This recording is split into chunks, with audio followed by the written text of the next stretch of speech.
अस्सलामुअलैकुम। और सब भाई खैरियत से हैं माशाल्लाह जी।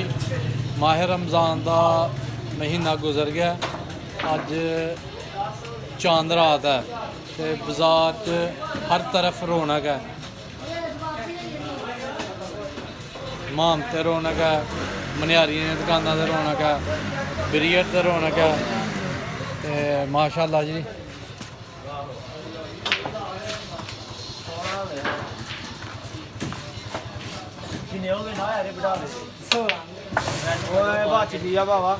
कोई गल नहीं तेरे वाली भी।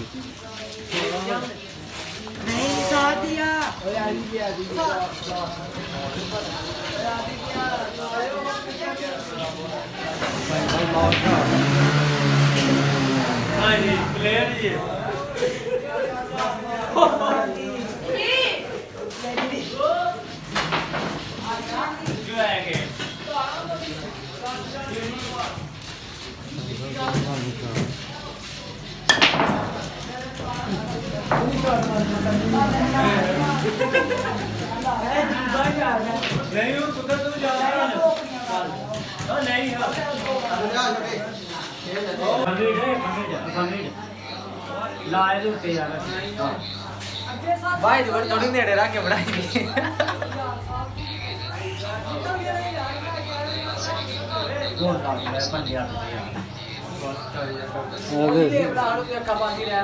देखो जी काला स्याह बंदा बिल्कुल काला, बब्बी का काम है।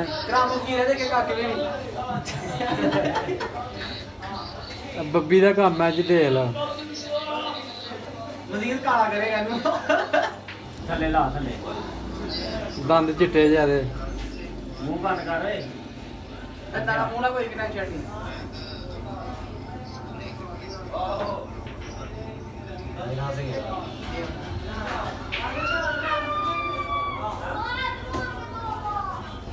मगी तो दूर अरे भाई आ यार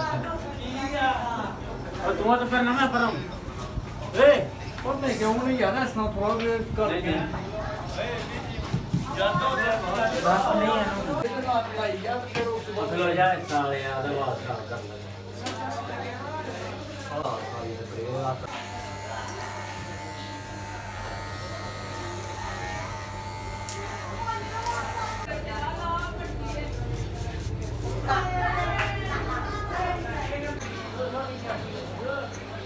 तो थोड़ा की लगता जी? बाबा है बाबा बाबा नाना बाबा जरा रिश्ता मर्जी बना रही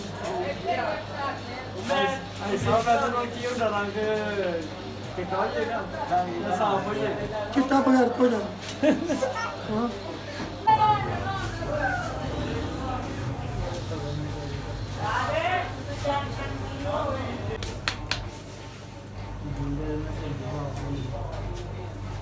दो बारी का काम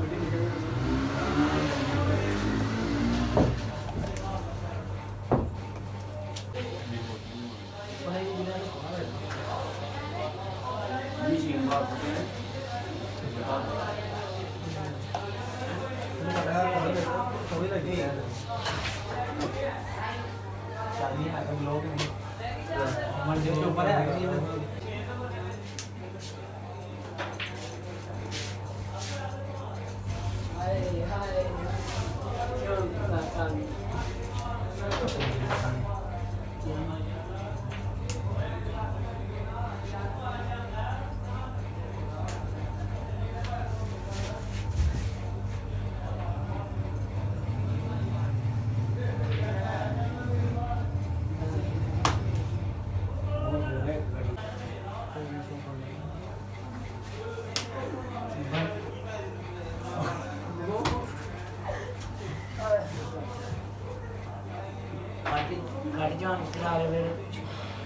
लो जी साडी चांद रात मुकम्मल हो गई है, कटिंग हो गई है। साडी चांद रात मुकम्मल है। इंशाल्लाह हम फजर की नमाज पढ़ांगे तो फिर ईद की नमाज पढ़ांगे इंशाल्लाह। फिर कल नवे व्लॉग नाल हाजिर होवांगे।